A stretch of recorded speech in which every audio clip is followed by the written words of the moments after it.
Hello students, Ms. Anunci here, and we are working on part 2 of your textured autumn leaf design. We used 10 different techniques and crayons to color the leaf, and once it's all colored in, I'm going to show you a few ways that you can proudly display it. The first thing that you could do is paint the background. If you used a nice drawing paper, it should accept paint quite well. If you used something more like a copy paper to do your design, you're going to have to be a little bit more careful because that type of paper is thinner. When you're going to be painting this, I recommend using watercolor paints. And I also recommend sticking to either all warm colors or all cold colors. I'm using cold colors on mine. There's a little bit of green, there's a little bit of purple, there's a little bit of blue and aqua.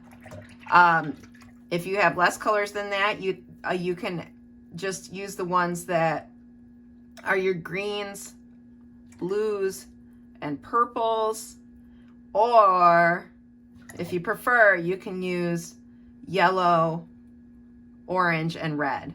I don't recommend using brown or black for your background. It's gonna muddy up your colors and you're gonna lose your brightness. So just wake up your paints, stir them up a little bit, and then let the colors mix together. Once you've painted the entire background in gently, you should carefully pick the paper up and put it aside to let it dry. Do not let it tip because the colors are going to run all over the place. And I also don't recommend painting over the leaf just because we do have some exposed white areas and that's going to change colors on them. So that's your first option. You could paint the background. All right. You have more than one option though. If you prefer, you could cut the leaf out.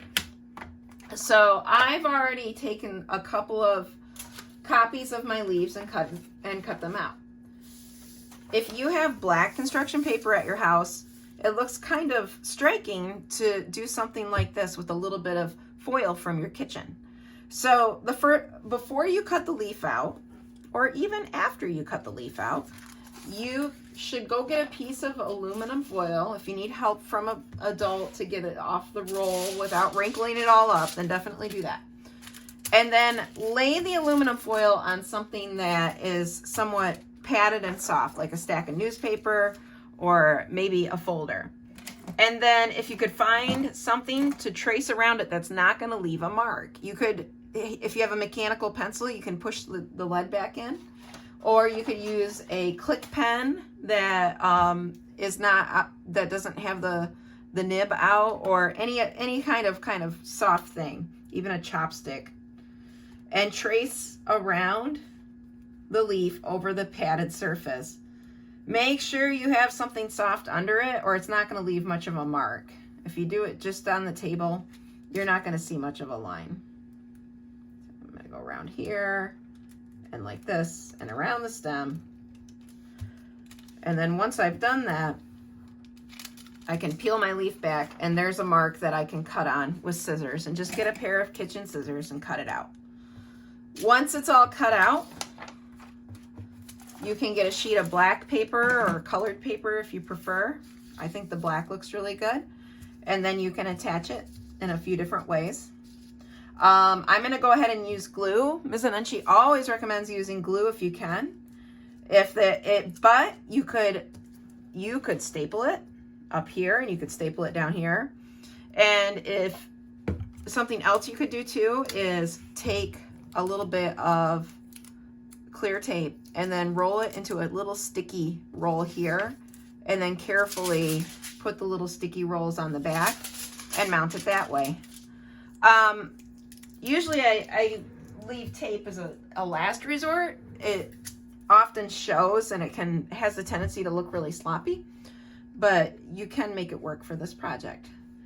I'm going to be using glue. Now when you do gluing, just make sure that everything is in the right spot, and because your leaf has a front and a back, and if you flip this over and glue the wrong side, that might be a problem. But I just realized most aluminum foils have a dull side and a bright side. So the bright side will be the front because that's what you traced, and then the dull side will be where you add the glue.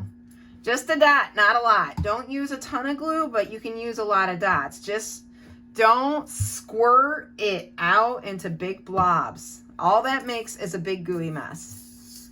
All right, we're gonna flip this over and lie it right up against the edge here.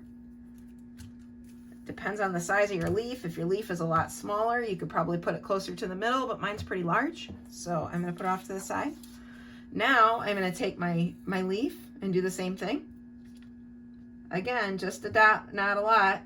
Go near the edge, but not right up to the edge. And then a little bit on the stem.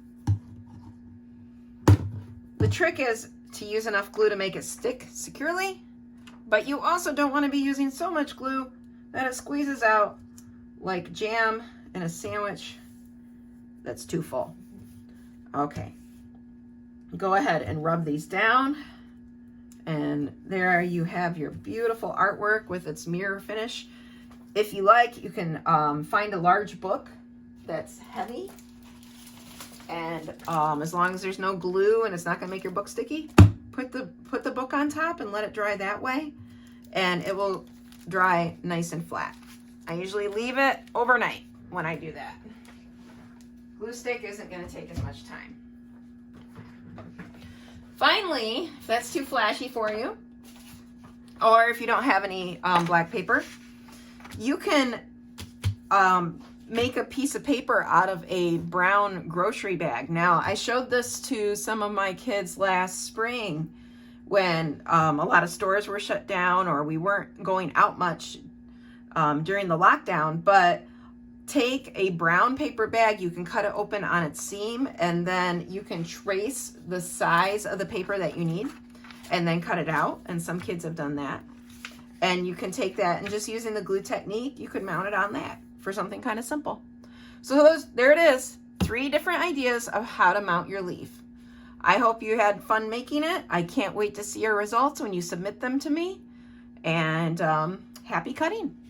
Bye-bye now.